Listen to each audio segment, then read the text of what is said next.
Un nouveau Christopher Nolan au cinéma, bah moi je vais le voir, même s'il dure 3 heures, c'est pas tant est-ce qu'on aime les films longs ou pas, c'est surtout qu'il faut réussir à le mettre dans son agenda, et je suis content, j'ai réussi à le mettre facilement dans mon agenda, les choses ont bien matché. Avant d'aller plus loin, je vous rappelle que pas plus tard que hier, on a fait un live, une vidéo explicative sur le style de Christopher Nolan avec monsieur Timothée Gérardin qui a écrit ce livre-là. Donc on discute un peu de quel est le style de Christopher Nolan, de ce qu'il essaye de faire passer, etc. etc.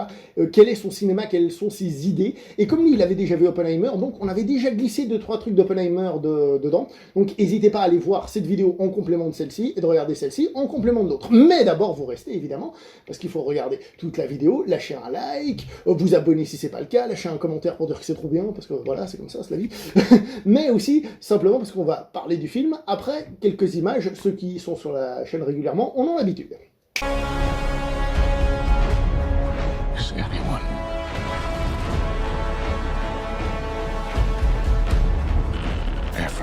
Le film est donc réalisé par monsieur Christopher Nolan, réalisateur anglo-américain, je rentre pas plus dans le détail, tout le monde connaît Christopher Nolan, et on a fait cette vidéo si vraiment vous ne connaissiez pas, qui nous fait ici un film qui m'attirait pas spécialement de base, parce que Christopher Nolan, c'est un réalisateur qui d'habitude fait des films plus... comment dire ça, commerciaux. Il y a de la guerre, Dunkerque, il y a Batman, il y a quelque chose, il y a de la science-fiction, Interstellar, Tenet, il y a un côté film d'action avec cette inversion. Bref, il y a des idées, il y a quelque chose qui attire. Là, il nous fait un biopic.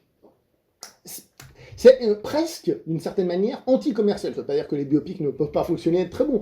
Mais par rapport à ce que fait Nolan, on a presque une inversion par rapport à ce qu'il fait d'habitude.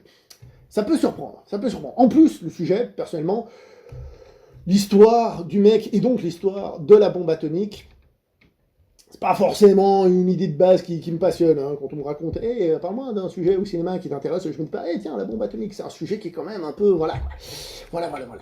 Alors, que fait Christopher Nolan dans ce film? Il fait du Christopher Nolan. Soyez prévenus au niveau du travail de mise en scène général. C'est-à-dire qu'on aura en effet plusieurs timelines qui vont s'entrecroiser pour donner un tout à la fin, qui est donc le portrait de ce personnage, et de son œuvre, et de ce qu'il pense de son œuvre, et des répercussions de son œuvre aussi sur sa vie, etc. etc. C'est un film qui a plusieurs phases, on va dire. Une phase biopic pure, qui il est, comment il est, qui il a rencontré, etc., ses idées. Une partie plus guerre scientifique, j'ai envie de dire, donc c'est-à-dire la guerre, mais sans être au front, la guerre des intellectuels, mais j'ai envie de dire des vrais, hein, pas de ceux qui sont juste derrière un bureau, de gens qui font des choses pratique sur le terrain, mais derrière. En gros, si vous voulez, ça peut ressembler à un imitation game ou un truc comme ça, vous voyez, un peu ce genre de principe. Et je ne vais pas vous raconter tout le film, mais en gros, on a ce genre de phase-là, et globalement, le film, il est saupoudré comme étant un film judiciaire. Un film judiciaire, pourquoi? Parce qu'il y a un tribunal. Et le film est construit comme ça. Alors, le fait de construire un film à coup de flashback, de flash-forward par rapport à un tribunal, c'est classique. Hein. C'est un truc de ce film, c'est que c'est un Christopher Nolan un peu plus classique, mais c'est quand même du pur Christopher Nolan. Ce que je veux dire par là, c'est que le film, il va pas être tendre avec vous. Il va falloir suivre. Il y a beaucoup de personnages qu'on va nommer qui ne seront pas à l'écran. Il faut suivre. Cette timeline, elle peut un peu vous perdre. Elle risque de vous perdre un peu de qu'est-ce qui est vraiment à quel endroit, avec le changement de couleur, noir et blanc, etc. Mais indépendamment de savoir exactement où vont les choses, vous arriverez à obtenir le portrait du personnage et la situation. Puis s'il y a un doute sur la fin, ça s'éclaircit encore un peu. Et s'il y a un doute, comme on a dit dans la vidéo, il y a aussi cette invitation à revoir le film pour revoir d'autres détails, etc., etc. Après, ça dépend de chacun. Mais je ne sais pas si je l'ai dit, c'est justement ce qui fait que si vous n'aimez pas Christopher Nolan, vous risquez de ne pas aimer ce film. Voilà, tout simplement. Film adapté d'un gros bouquin, c'est pour ça qu'il fait 3 heures. Hein, voilà. Le film, j'ai l'impression que c'est un peu une réponse à certaines critiques qui ont été faites sur Christopher Nolan, surtout sur ses derniers films. Alors peut-être que c'était juste lui qui avait cette intention, peut-être qu'il en a rien à cirer, mais c'est un film qui est beaucoup plus humain pour ceux qui faisaient des films froids et tout. Oui, en effet, Dunkerque, c'était l'idée de ne pas parler d'un soldat spécifique, de nous raconter son passé et tout ça, mais de dire que ce soldat, c'est l'équivalent de tel autre soldat, de tel autre soldat, de tel autre soldat au front, et voilà, c'était ça l'idée. Tenet, c'était plus côté James Bond, qui on sait, James Bond dans les films est un peu, entre guillemets, désincarné, c'est un personnage, mais c'est son passé, tout ça, c'est pas développé, à part dans les derniers, mais je parle... la saga est longue, hein. Donc il était plus dans cette idée-là. Là, c'est un biopic sur un personnage, sur ses faiblesses, etc., etc. J'aimerais parler vite fait des acteurs. Les acteurs, ils sont incroyables. Mais incroyables. Et je vous jure, les interprétations de ce film, ça ne gagne pas des Oscars et je sais pas combien de prix, il y a un problème. Il y a un problème. Cillian Murphy, il est incroyablissime. Il fait un scientifique un peu, vous savez, stéréotype du scientifique, un peu foufou, un peu Sheldon Cooper, si vous voulez. Pas comme Sheldon Cooper, mais vous voyez, un peu cette idée, un peu pas à sa place, etc., etc. Mais le personnage aura aussi des émotions et des choses et des machins. Son interprétation, elle est incroyablement folle. On a Robert Downey Jr. dans le film. Au début, je l'ai pas reconnu, c'est pas qu'on peut pas le reconnaître, mais il a juste un petit truc qui fait que j'ai pas tout de suite tilté. Et son interprétation, et ben devinez quoi, elle est folle à mourir. Folle à mourir, folle à mourir. Vraiment, c'est ouf, c'est ouf, c'est ouf. Même Emily Blunt, je l'ai trouvé très bien. Même si là, on pourrait critiquer le personnage en lui-même, qui est un personnage qui va passer beaucoup de temps à pleurer. Oh, ça y est, le personnage de la femme qui arrête pas de pleurer, la chambre. Non, non, non, quand même pas à ce point-là. Elle arrête pas de pleurer, mais c'est très logique dans le film, elle a ses raisons, et c'est pas juste un boulet pour le personnage ou j'en sais trop rien, hein. C'est quand même beaucoup plus intéressant que ça au niveau de la gestion du personnage. Après, le personnage n'est pas non plus hyper développé, on va pas se mentir, elle est un peu en fond et tout ça, parce que c'est pas ça vraiment le centre du film, mais je veux dire, c'est pas, on peut y voir des défauts, il y a un manque de quelque chose si on veut, mais c'est pas flagrant, on va dire. Ça ne gêne pas spécialement le film. J'aimerais parler de tous les acteurs qu'il y a autour du film. Pourquoi ? Parce que le film, il fait un truc qui, je pense, vient dans le côté humanisation, essayer de mettre des sensations. Il y a plein d'acteurs connus dans plein de rôles. Dans plein de rôles.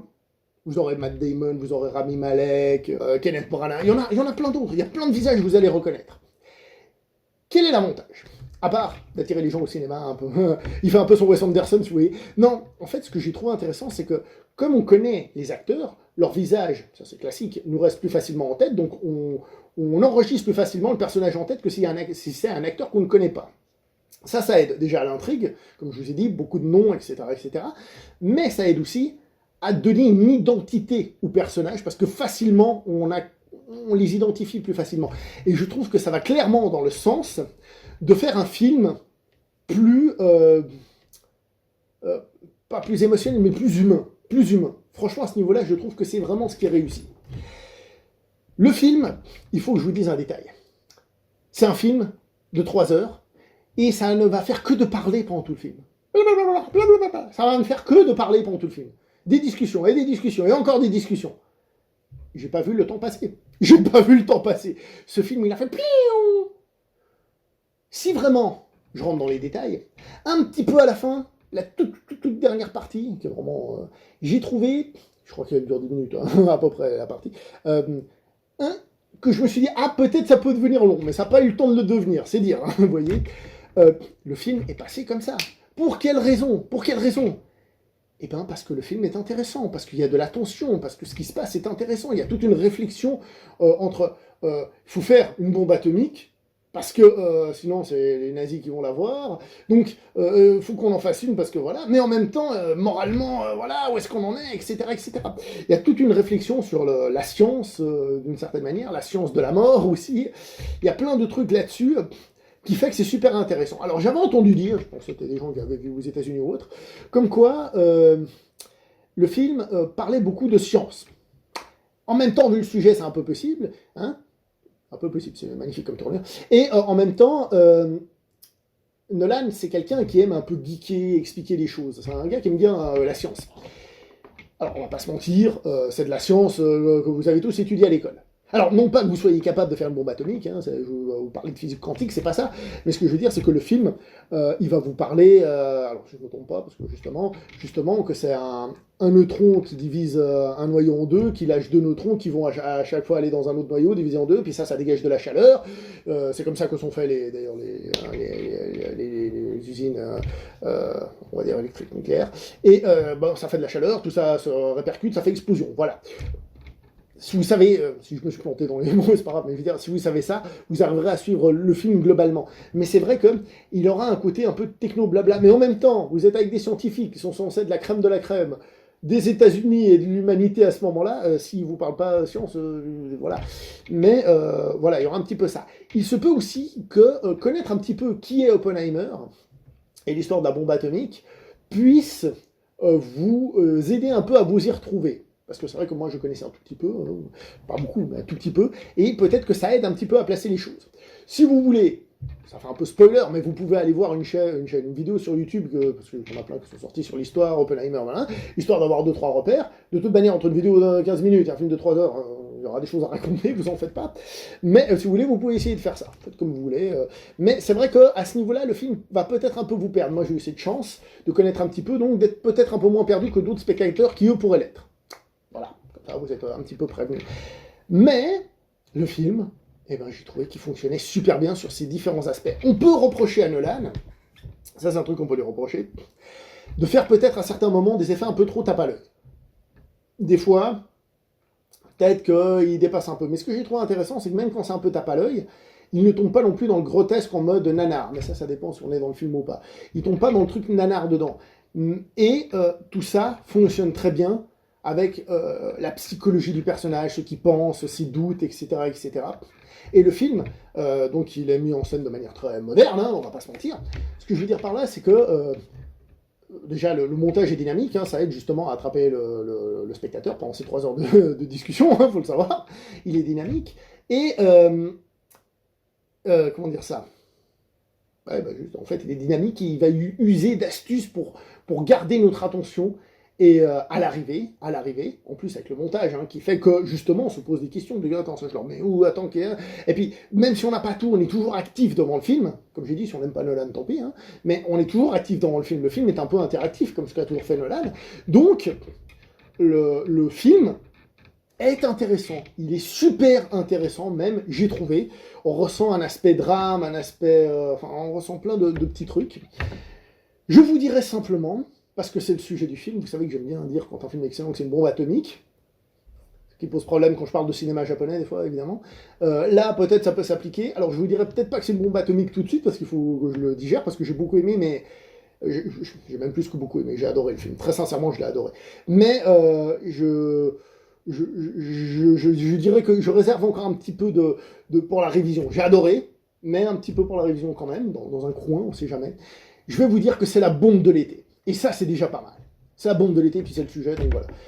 Un film qui fait, on va dire, du cinéma un peu plus autorisant, entre guillemets, même si on a déjà vu des biopics qui ne l'étaient pas, je sais pas, je pense à, justement, parce qu'il y avait Rami Malek dedans, le truc sur Queen, comment ça s'appelait déjà, Bohemian Rhapsody, hein. Oui, ça respectait pas, c'est pas de ça que je parle. Je parle du fait que c'était un biopic qui faisait dans le grand public. Bah là, c'est un peu ça, c'est-à-dire, on a un truc, entre guillemets, qui devrait être plus simple qu'un film d'action, machin truc, mais assez grand public. Et j'ai un peu l'impression, comme j'ai dit, peut-être que je me trompe, mais que Nolan essaye de prouver, entre guillemets, quelque chose, mais sans non plus tomber dans des trucs juste pour contredire les gens. Bref, j'ai adoré, c'est une bombe, allez le voir, et puis c'est tout. Et voilà, puis vous avez liké, vous abonnez, ça vous le savez déjà. Allez, ciao tout le monde.